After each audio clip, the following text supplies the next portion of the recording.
Ukraine.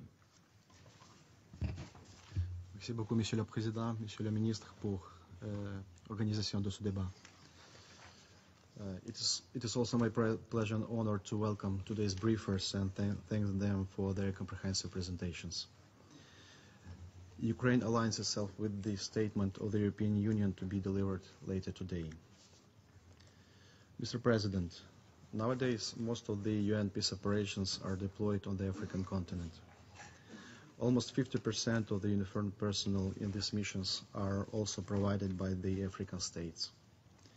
It clearly demonstrates that UN peacekeeping efforts must go in sync with close cooperation with the African states. At the same time, the United Nations is often slow in reacting to situations which can evolve into full-scale conflicts or where civil population is endangered and requires rapid protection action from the international community. In this regard, my delegation commends the African Union for having often acted as a first responder to the crisis even before deployment of UN peacekeepers. Still, we have to admit that challenges remain and more should be done to strengthen further the relationship between the United Nations and the African Union to address effectively collective security concerns on the African continent. One of the priority areas in our view where further action could bring tangible positive results is financing. Predictability, sustainability and flexibility of financing for EU-led peace operation has been a long-standing issue. In this regard, the African Union's decision to raise the continent's contribution to the cost of its peace support operations to 25% by 2020 is a highly commendable step. It will enhance the African ownership and agenda setting of peace initiatives of the African Union. In addition, I'd like to flag other areas of particular importance. First, it is imperative to eliminate a frequently occurring flaw in many EU peace support operations, namely a capability gap within uniformed personnel. We believe that ensuring deployment readiness and improved performance requires collective and coordinated actions by the United Nations and the African Union. Being one of the leading European troop and police contributing country for the United Nations peacekeeping operations in Africa, Ukraine knows from the first hand how difficult and unpredictable situations in the area of missions responsibility could be due to the climate or security conditions. Thus, cooperation on strengthening capabilities of the African Union units prior to their deployment, in our opinion, could include, but not be limited to, sharing of best practices and providing special training. For instance, the United Nations has already introduced a peacekeeping capability readiness system, which proved to be a useful tool for UN peacekeeping operations and could be, in our view, emulated by the African Union. Second, recently this Council, together with other UN member states, discussed the issue of asymmetrical threats that UN operations face nowadays.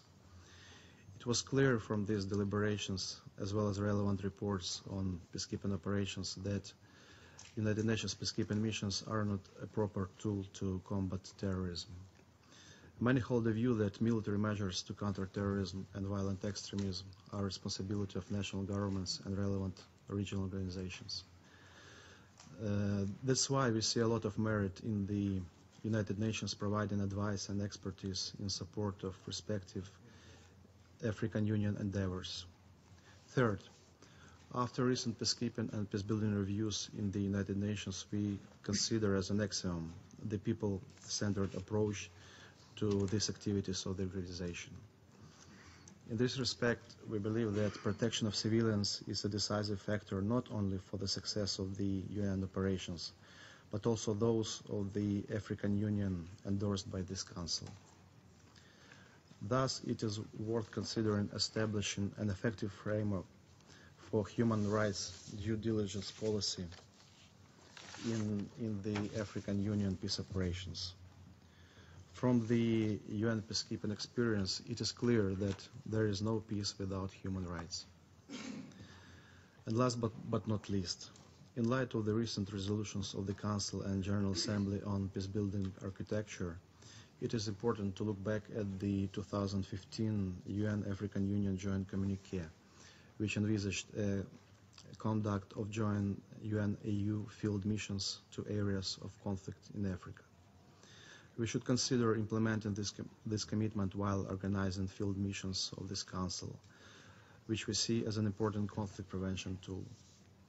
Inviting representatives of PBC country-specific configurations to such missions could also improve efficiency and effectiveness of the Council's visits.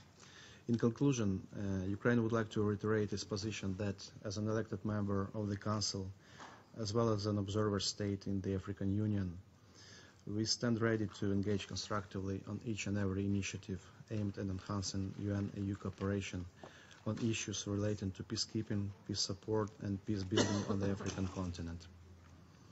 In many parts of this great continent, people have suffered for too long, and the international community has a moral responsibility to make every effort to achieve a lasting peace and stability wherever that might be needed.